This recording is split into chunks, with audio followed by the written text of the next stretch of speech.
आज कश्मीर से कन्याकुमारी तक और गुजरात से अरुणाचल प्रदेश तक शिव पार्वती के विवाह का उत्सव मनाया जा रहा है। इसलिए महाशिवरात्रि पर आप सबको बहुत बहुत बधाई और शुभकामनाएं। आज सोशल मीडिया पर भगवान शिव ट्रेंड कर रहे थे और अगर ट्विटर की बात करें तो टॉप 20 में से 15 हैशटैग भगवान शिव पर थे।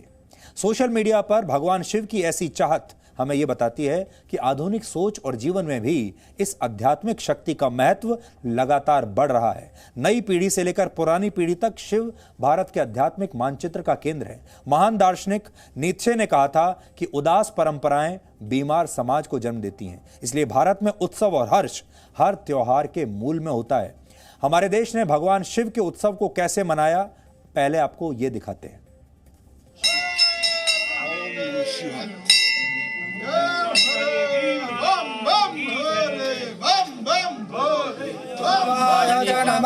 शंकराय च महेश्वराय नमः शिवाय भगवान शंकर भगवान शंकर भगवान।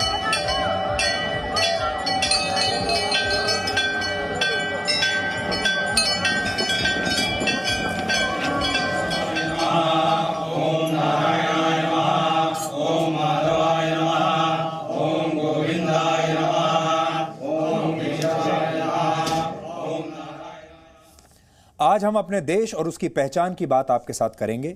हमें उसकी सीमाएं पता हैं और उनकी ताकत भी पता है। कुछ लोग कहते हैं भारत एक राष्ट्र के रूप में 19वीं शताब्दी से जाना गया, पहचाना गया। उससे पहले तो भारत एक राष्ट्र था ही नहीं। जो लोग ऐसा कहते हैं वो इस देश के शिव तत्व को शायद पहचानते नहीं।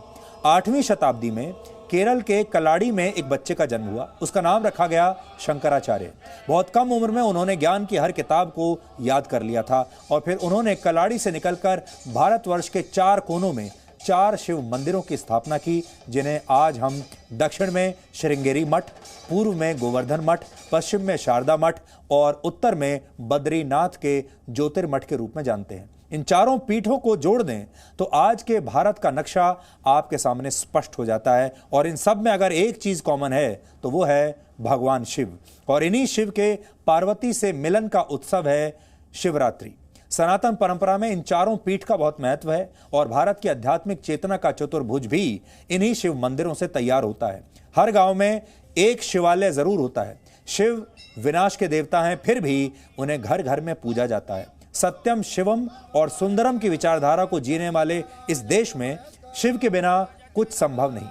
इसे हमने कोरोना के विनाश काल में बहुत अच्छी तरह से समझा है। शिव हमें विष धारण करना सिखाते हैं, विरोधी विचारों में संतुलन बनाना सिखाते हैं। कोरोना के दौरान हमारी पुलिस फोर्स, हमारे डॉक्टर, सफाई कर्मी और वैज्ञानिकों ने कोरोना के खतरों का जहर पिया, लेकिन देश के लोगों को बचा लिया। इसलिए आज अगर आप समझना चाहें तो आपको, क्योंकि कोरोना काल एक विनाश का काल था और शिव को विनाश का भगवान कहा जाता है, इसलिए आज ये समझने की जरूरत है कैसे वो विष भी पीते हैं। हमारे इन सारे डॉक्टरों ने, हेल्थ वर्कर्स ने विष को पिया हमारे लिए। यह है शिव और उनकी सोच का नतीजा जो हम भारतीयों के डीएनए में शामिल है। सोशल मीडिया के इस युग में शिव का महत्व हमारे लिए और बढ़ गया है। आज अगर सबसे ज्यादा विष किसी चीज से हमारे जीवन में उतर रहा है तो वो है हमारा मोबाइल फोन और इंटरनेट। देश में 50 करोड़ लोग स्मार्टफोन का इस्तेमाल करते हैं और 69 करोड़ लोग इंटरनेट का इस्तेमाल करते हैं और ये दोनों चीजें लगातार जहर उगलती हैं। इस नफरत से देश को बचाने में भी भगवान शिव का टूल किट आपके बहुत काम आ सकता है। भगवान शिव कई तरह के विरोधी विचारों का संगम है। उनमें जन्म भी है, उनमें मृत्यु भी है, उनमें अमरता भी है, उनमें विनाश भी है, उनमें सत्य भी है और असत्य भी। वो क्रोध भी हैं, वो शांति भी, पर हर तत्व को वो सही मात्रा में अपने अंदर रखते हैं। हम शिव से ये संतुलन सीख लें तो विरोधी विचारों के साथ एकता बनाकर रख सकते हैं और सही गलत की पहचान भी आसानी से कर सकते हैं। इससे नफरत घटती है, प्यार बढ़ता है। अब आपको शिवरात्रि के 5 संदेश बताते हैं।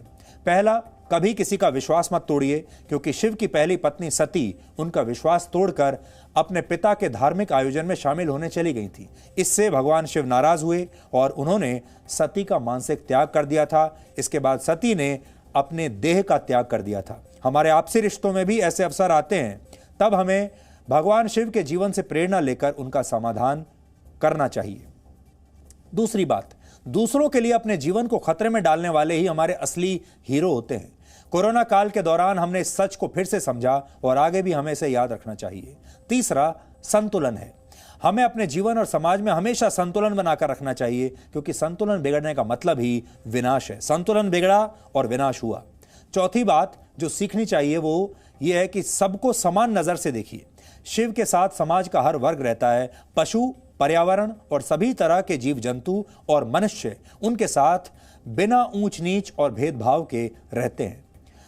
पांचवी बात, हमें कभी उत्सव को नहीं भूलना चाहिए। भगवान शिव शमशान में भी होली खेलने का साहस रखते हैं और हमें भी जीवन को हमेशा उत्सव की तरह देखना चाहिए।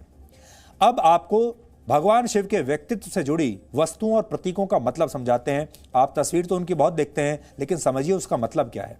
उनके हाथ में जो त्रिशूल होता है, त्रिशूल का मतलब है ज्ञान, इच्छा और उन्हें लागू करने का रास्ता। इसका मतलब यह होता है त्रिशूल का पर लगा डमरू जो है वो वेद मंत्रों का प्रतीक है। शरीर पर शेर की खाल निडरता को दिखाती है। शिव की जटाओं में गंगा जो आपको दिखती है वो ज्ञान की परंपरा है। सिर पर चांद ये बताता है कि शिव की सत्ता अनंत है। माथे पर तीसरी आंख बुराई के अंत के बारे में बताती है। गले में लिपटा हुआ सर्प यह सिखाता है कि अगर अहंकार को वश में कर लें तो वो आभूषण बन जाता है। और कलाई में रुद्राक्ष की माला शुद्धता का प्रतीक है। इसलिए जब भी भगवान शिव की तस्वीर को आप देखें तो उनकी एक एक चीज को समझिए। पहले समझिए डमरू का क्या मतलब है, पहले समझिए शेर की खाल का क्या मतलब है, समझिए त्रिशूल का मतलब क्या है। और जब आप इन सारी वस्तुओं का और उनकी इस तस्वीर का सही अर्थ समझ जाएंगे, उस दिन आपके जीवन में जितनी भी समस्याएं हैं उनका समाधान भी आपको अपने आप मिल जाएगा। Presenting B News app available on Google Play and App Store. Download it now.